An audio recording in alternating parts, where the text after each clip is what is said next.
Hello my dear student, आप लोग को पिछले वीडियो में बताया गया था कि बिहार एपीओ की वैकेंसी बहुत ही जल्दी आने वाली है। तो अब आप लोग देखिए, उसके बारे में आप लोग को डिटेल्स पिछले वीडियो में हमने बहुत डिटेल में बताया था। आज आपको केवल ये हम बताना चाहते हैं कि जो बिहार एपीओ की वैकेंसी आ रही है 246 के आसपास, उसकी तैयारी कैसे करें, कैसे हम अपने टाइम टेबल को सेट करें, कैसे एक एक सब्जेक्ट को पढ़ें और उन सब्जेक्ट में कैसे क्वेश्चंस आते हैं। तो आज आप लोग के बीच में हम बिहार एपीओ के जो सिलेबस है उसका एक क्या नाम है पेपर का एक सब्जेक्ट हम आप लोग के लिए उठा रहे हैं, जिसमें आज आप लोग को हम ये बताएंगे कि कैसे उसकी तैयारी करें और किस तरह के उस पर क्वेश्चंस आते हैं एग्जामिनेशंस में। उस एक्ट के कौन कौन से सेक्शन इंपॉर्टेंट है, उस एक्ट के कौन कौन से केस ला इंपॉर्टेंट है, ये सारी चीजें आज हम आप लोग के साथ एक एक करके डिस्कस करेंगे। तो डियर स्टूडेंट, जिन लोगों ने अभी तक परीक्षा रिफ्रेशर यूट्यूब चैनल को सब्सक्राइब नहीं किया है तो सब्सक्राइब कर लें। देखिए, यूट्यूब चैनल को सब्सक्राइब करने का फायदा ये होता है कि जो भी कोई नया वीडियो बनता है वो आपको आपके सिस्टम पर इंडिकेशन आना शुरू हो जाता है कि परीक्षा रिफ्रेशर लॉ क्लासेस का कोई वीडियो आप लोगों के लिए बनकर तैयार हो गया है। तो आप लोग चैनल को सब्सक्राइब कर लेंगे तो घर बैठे आपको सारी चीजें मिलने लगेंगी। देखिए डियर स्टूडेंट, पिछले वीडियो में भी हमने आपको बताया था कि जो बिहार एपीओ का एग्जाम होता है उसका जो प्रीलिम्स एग्जामिनेशन, मेंस एग्जामिनेशन और इंटरव्यू होता है। ध्यान रखिएगा, जो पिछला प्रीलिम्स एग्जामिनेशन हुआ था आज से 3 साल पहले, वो हुआ था फरवरी 2021 में। फरवरी 2021 में बिहार एपीओ का प्रीलिम्स एग्जाम हुआ था और उसके बाद कोविड का दौर आ गया था, कोरोना का दौर आ गया था, तो जिसके मेंस के रिजल्ट आने में बहुत टाइम लगा था, प्री का रिजल्ट आने में बहुत टाइम लगा था, मेंस का टाइम लगा था, जो फाइनल होते होते 2023 के सितंबर अक्टूबर महीने में ये फाइनल हुआ। तो देखिए, बहुत लंबे समय के बाद फिर आप लोग के लिए वैकेंसी आएगी, बम्पर वैकेंसी आएगी। तो ये जो एग्जामिनेशन है ये 3 स्टेप में होता है, जो आपको हमने कई बार बता रखा है, प्री, मेंस, इंटरव्यू। देखिए, आज हम केवल प्री पर ही डिस्कस करते हैं क्योंकि प्री निकलना बहुत जरूरी है। जब पीटी आपका निकल जाएगा तभी आप इंटाइटल होते हैं मेंस देने के लिए। तो देखो, प्री के एग्जाम में 2 पेपर्स होते हैं, एक लॉ का होता है, एक जनरल स्टडीज का होता है। देखो, जो लॉ का पेपर होता है 100 क्वेश्चंस आएंगे और 150 मार्क्स के रहेंगे, 2 आवर्स के रहेंगे, ये ध्यान रखिएगा। और जो जीएस का होता है 100 क्वेश्चंस आएगा, 100 मार्क्स के होंगे और इसमें जो है 2 आवर्स इसमें भी मिलता है हम लोगों को टाइम ड्यूरेशन। यानी प्रीलिम्स का एग्जामिनेशन 250 नंबर का होगा। 250 नंबर में आप चाहे लॉ में जितना नंबर अधिक से अधिक खींच लीजिए और चाहे आप जीएस के एग्जाम में जितना चाहे उतने नंबर को आप खींच के अपने को आगे बढ़ा सकते हैं। तो देखिए डियर स्टूडेंट, जो लॉ का पेपर है उसमें आप लोग को ये ध्यान रखना है कि इसमें नया वाला भारतीय न्याय संहिता 2023, भारतीय नागरिक सुरक्षा संहिता 2023, भारतीय साक्ष्य अधिनियम 2023 और कॉन्स्टिट्यूशन ऑफ इंडिया, ये 4 पेपर मिलकर जो है आपके लॉ के क्वेश्चंस को बनाते हैं। और जो लॉ के क्वेश्चंस बनेंगे उसमें 25 क्वेश्चन, जो पिछले बार का पेपर देखा गया कि 25 क्वेश्चन उस समय के आईपीसी से पूछा गया था, 25 क्वेश्चन उस समय के सीआरपीसी से पूछा गया था, 25 क्वेश्चन उस समय के इंडियन एविडेंस एक्ट से पूछा गया था और 25 क्वेश्चन कॉन्स्टिट्यूशन ऑफ इंडिया से पूछा गया था। क्योंकि कॉन्स्टिट्यूशन ऑफ इंडिया तो हमारा वही रन कर रहा है, ये तो कोई कंफ्यूजन की बात है ही नहीं है। लेकिन आईपीसी खत्म, सीआरपीसी खत्म, एविडेंस खत्म, जो बीएनएस, बीएनएसएस और बीएसए आ गया। तो 25 बीएनएस से, 25 बीएनएसएस से, 25 बीएसए से और 25 क्वेश्चन कॉन्स्टिट्यूशन से आप लोग के लिए अगले एग्जामिनेशन में आएगा। यही आज आपको हम इस वीडियो में बताना चाहते हैं, इस पे कैसे पकड़ बनाए, कैसे इन 25 क्वेश्चन पे पकड़ बनाए। तो देखो डियर स्टूडेंट, आपको हम ये बताना चाहते हैं, बाकी जीएस का तो 100 क्वेश्चन का आता ही है। देखिए, जो बीएनएस है 2023, इसमें जो आप लोग को इंपॉर्टेंट सेक्शन पढ़नी है। जो सबसे पहले तो आप ये सिलेक्ट कर लो कि जो बीएनएस में हम लोग के क्या नाम है इंपॉर्टेंट सेक्शन है। वैसे तो सेक्शन 358 है, 358, पूरी 358 को नहीं पढ़ना है डियर स्टूडेंट। आपको क्या करना है, हम इंपॉर्टेंट सेक्शन बताते जा रहे हैं, इसको आप नोट करते जाइए। Section number 1 most important, section 2 most important, section 3 से लेकर 44 लगातार, 3 to लेकर 45, 44 लगातार आप पढ़ेंगे। 45 से 60 पूरा आप पढ़ेंगे, कुछ नहीं छोड़ेंगे। 61, 62 आप पढ़ेंगे दोनों। इसके बाद 63 से लेकर 99, 63 से 99 पूरी सेक्शन पढ़नी है, कुछ भी नहीं छोड़ना है। 100 से लेकर 146 पूरा पढ़ना है, जिसमें कल्पेबल, होमोसाइड, मर्डर वगैरह सब है।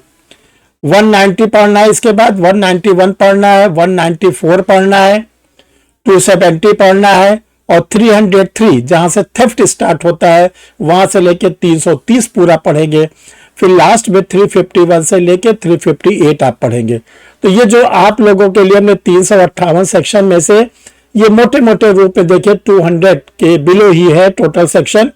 इतने सेक्शन पर आपको कमांड बनानी है, इतने सेक्शन को आपको अपने जिसको कहते हैं कब्जे में लेना है। इन सेक्शन की डेफिनेशन आपको याद करनी है, इसके इंग्रेडिएंट्स याद करने हैं, ये आपकी जिम्मेदारी बनती है। फिर आता है केस लॉ। जो बीएनएस में आप लोग के केस लॉ आएंगे वो दो प्रकार के आएंगे, एक लीडिंग केसेस आएंगे, एक करंट केसेस आएंगे। देखिए जो लीडिंग केसेस है वो वही है जो आईपीसी में आप लोग पढ़ते आ रहे हैं, जो आप लोगों ने आईपीसी में पढ़ा, जैसे बारेंद्र कुमार घोष बनाम king emperor, Keshi Mathew versus state of Travancore, ये सब जो केसेस आप लोग आईपीसी में पढ़ते आ रहे हैं वो केसेस यहाँ पर भी एप्लीकेबल होंगे। केवल सेक्शन की रिसफलिंग हुई है, केसेस वही आप पढ़ते आओगे। जो करंट केसेस है वो भी आपको पढ़ना है। जो करंट केसेस जो अभी तक होते जा रहे हैं, आगे भी 2024 के अंत तक जब तक एग्जाम होता है जो भी करंट केसेस होंगे, जैसे Joseph Shine versus union of India current cases हम लोग पढ़ते थे, एडल्ट्री पे था, एडल्ट्री को अनकॉन्स्टिट्यूशनल कर दिया गया। इसी प्रकार केसेस आप आगे भी पढ़ते रहेंगे। अब देखो डियर स्टूडेंट, हम बताना चाहते हैं कि जो बीएनएस से एक हमने सब्जेक्ट उठाया, केवल बीएनएस से 2023 जो बीएनएस है 2023 का, इससे आने वाले एग्जाम के एपीओ में क्या क्या कैसे क्वेश्चन पूछे जाएंगे।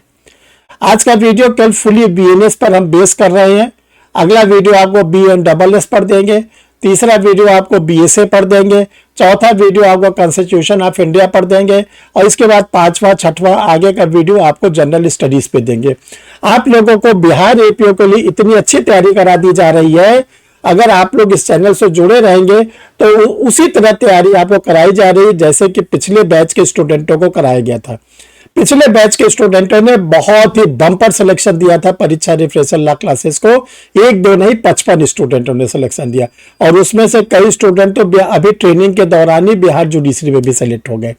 तो आपके लिए भी दरवाजा खुला हुआ है, उसी तरह तैयारी करिए जैसे कि पिछले बार बम्पर स्टूडेंटों ने सिलेक्शन लिया था। जिन स्टूडेंटों ने सिलेक्शन लिया उनका यूट्यूब चैनल पर पूरा वीडियो लगा हुआ, आप उनको पढ़कर देख भी सकते हैं कि उन स्टूडेंटों ने परीक्षा रिफ्रेशर लॉ क्लासेस के बारे में क्या बोला है। तो देखो स्टूडेंट, जो बीएनएस से क्वेश्चंस आ सकते हैं, पहला टाइप का जो क्वेश्चन आता है simple question based on section and illustration. Direct section से पूछा जाता है, धारा से पूछा जाता है, या उनके दृष्टांतों से पूछा जाता है। एक तो ये प्रकार का क्वेश्चन आता है। दूसरा क्वेश्चन जो बीएनएस से आप लोग के लिए आएगा केस लॉ बेस्ड क्वेश्चन, जो हम लोग के लीडिंग केस और करंट केस है उससे रिलेटेड आएंगे। तीसरा कोर्स जो होता है वो डिफिकल्ट क्वेश्चन होता है, मैचिंग कराने को आता है। टेबल ए टेबल बी में क्वेश्चन दिए रहते हैं, कहा जाता है टेबल ए को टेबल बी से मैच कराओ। ये जो तीनों प्रकार के क्वेश्चन है इसमें हम आप लोग को एक एक दो दो एग्जाम्पल भी सॉल्व करा दे रहे हैं। देखिए डियर स्टूडेंट, सिंपल जो क्वेश्चन है जो डायरेक्ट क्वेश्चन सेक्शन से बेस्ड करते हैं, उसका एक एग्जाम्पल आपके सामने सॉल्व करा रहे हैं, ध्यान से सुने।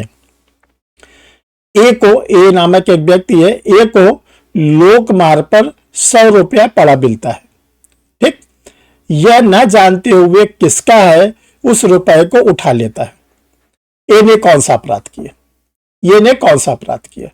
इसमें 4 विकल्प है। Criminal miss appropriation of property, संपत्ति का आपराधिक दुर्विनियोग, बी थेफ्ट चोरी, सी चीटिंग छल, डी नन ऑफ दिस, इनमें से कोई नहीं। तो देखिए, जब हम लोग आईपीसी पढ़ते थे सेक्शन 403, आज हम लोग इसको पढ़ते हैं बीएनएस में सेक्शन 314। ये फुली जो है बेस कर रहा है सेक्शन 314 बीएनएस के इलस्ट्रेशन नंबर ए।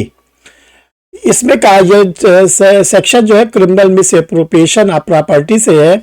ये कहा जाता है लोक मार्ग पर अगर कोई वस्तु पड़ा है, कोई पैसा पड़ा है, अगर उसको केवल उठा लिया जाता है, उठा लेना कोई अपराध नहीं, उठा लेना कोई अपराध नहीं।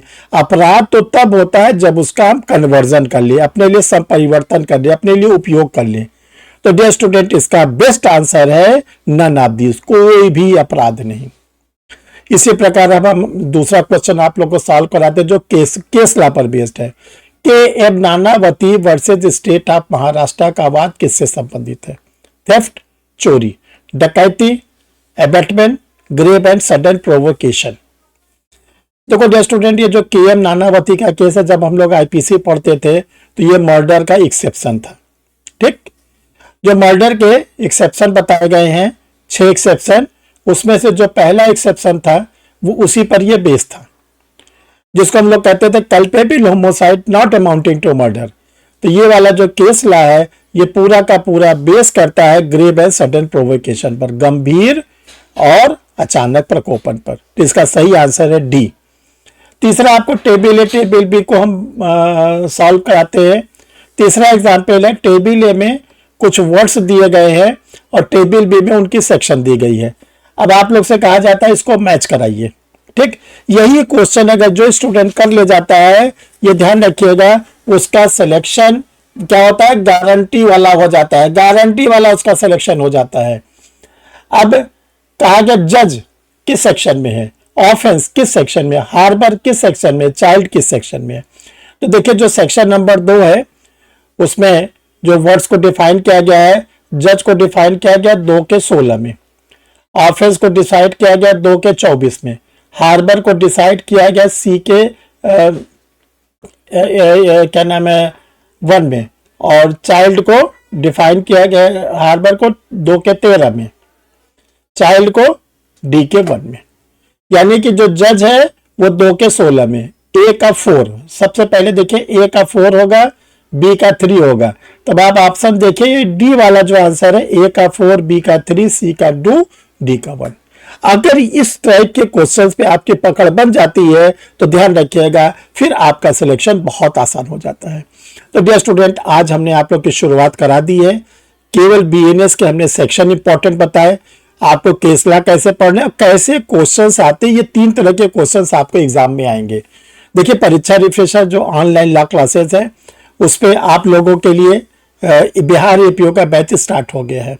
बिहार एपीओ के बैच से आप लोग जुड़ सकते हैं। जो ये 2 नंबर आपको व्हाट्सएप पर शो कर रहे हैं, 9005078691, 9335144265। ये दोनों व्हाट्सएप नंबर में से किसी भी नंबर पर आप अपना आधार कार्ड भेजकर ये लिख सकते हैं कि मुझे ऑनलाइन क्लास लेनी है। क्लास आपको लाइव मिलती है, उसका रिकॉर्डेड वीडियो मिलता है, टेस्ट सीरीज मिलता है, स्टडी मटेरियल मिलता है। यानी आपको इतना भरपूर चीज तैयार करा दिया जाता है ताकि आपका जो प्रीलिम्स मेंस इंटरव्यू है कुछ भी रुकने ना पाए। इसके साथ परीक्षा रिफ्रेशर लॉ क्लासेस का जो स्टडी मटेरियल है वो बिहार एपीओ के लिए फुली रेडी है, वो आप लोग इसको मंगा के इसकी स्टडी भी कर सकते हैं। देखिए सबसे पहले आता है 3 न्यू क्रिमिनल्स लॉ। जो 3 न्यू क्रिमिनल्स लॉ है, बीएनएस का अलग, बीएनडब्ल्यूएस का अलग, बीएसए का अलग है। इसमें आप लोग को चैप्टर वाइज है, सारे केस लॉज हैं, पूरे एमसीक्यू भरे हुए हैं, इंपॉर्टेंट टिप्स दिए गए हैं, टेबल फॉर्म में दिए गए हैं, ताकि आप लोग को प्री का एग्जाम क्रैक करने में कोई दिक्कत ना हो। ये ध्यान रखिएगा डियर स्टूडेंट, ये इसका जो एमसीक्यू वर्जन है ये डिग्लॉट एडिशन में भी है। इसके बाद देखिए आप लोग को कॉन्स्टिट्यूशन भी पढ़ना है, तो संविधान का भी आप लोग के लिए रेडी है। क्योंकि सीपीसी अभी बिहार एपीओ में आती नहीं, इसलिए हमने सीपीसी को क्रॉस करा दिया है। इसके बाद बिहार के लिए साक्षात्कार की तैयारी कैसे करें, इसके लिए हमने आप लोग के लिए पहले से बुक रेडी करा दिया है। जो तीनों न्यू क्रिमिनल्स लॉ है उसके केवल एमसीक्यू अगर आप चाहते हैं तो ये तीनों क्रिमिनल्स लॉ के एमसीक्यू एक ही किताब में आपको मिल जाएंगे। देखो डियर स्टूडेंट, मेंस एग्जामिनेशंस में आपके लिए जो तीनों नए क्रिमिनल्स लॉ है उसके क्वेश्चन आंसर फॉर्म में तैयार करा दिया गया है। हिंदी वाले स्टूडेंट के लिए हिंदी में, इंग्लिश वाले स्टूडेंट के लिए इंग्लिश में। इसके बाद जो जनरल स्टडीज का पोर्शन है 6 वालों में जनरल स्टडीज आप लोग के लिए, history, geography, economics, science, tech, polity और इंडियन नेशनल मूवमेंट्स। एक एक वालों में 20,000 वन लाइनर क्वेश्चन दिए गए हैं, यानी 6 वालों में आपको 1,20,000 वन लाइनर क्वेश्चन मिलेंगे और इसके बाहर डियर स्टूडेंट कोई भी क्वेश्चन आने की कोई भी संभावना नहीं है। तो जनरल स्टडीज में तो आपको गारंटी युक्त मेथड दिया जा रहा है, लेकिन इसको आपको क्या करना है, कम से कम 2 बार 3 बार इसकी स्टडी करना है। तो इसको कैसे मंगाएं, देखिए जो व्हाट्सअप नंबर आपको स्क्रीन पर शो कर रहा है 9005078691 9335144265, ये दोनों व्हाट्सअप नंबर में से आपको किसी भी व्हाट्सअप नंबर पर अपना कंप्लीट पोस्टल एड्रेस देना है। कंप्लीट का मतलब होता है अपना नाम देंगे, अपना गांव, कॉलोनी, मोहल्ले का नाम देंगे, डिस्ट्रिक्ट का पूरा नाम देंगे और पिन कोड नंबर देंगे, स्टेट का नाम देंगे। उसमें लिख देंगे कि हमें क्या क्या स्टडी मटेरियल चाहिए। तो आपको फिर कोचिंग का QR कोड जाएगा, उसमें आप प्रिस्क्राइब्ड जो अमाउंट है उसको जमा करेंगे। रजिस्टर पार्सल जाएगा, बाई पोस्ट रजिस्टर पार्सल सबसे सुरक्षित होता है, उसके द्वारा आपका स्टडी मटेरियल आपको भेजा जाएगा। Thank you dear student. अगला वीडियो हम आपके साथ जो देंगे वो BNSS पर देंगे, जो CRPC को रिप्लेस करके बना है। तब तक आप लोग इसकी स्टडी करते रहे। बहुत ही जल्दी अगले वीडियो में हम लोग फिर मिलेंगे। Thank you my dear.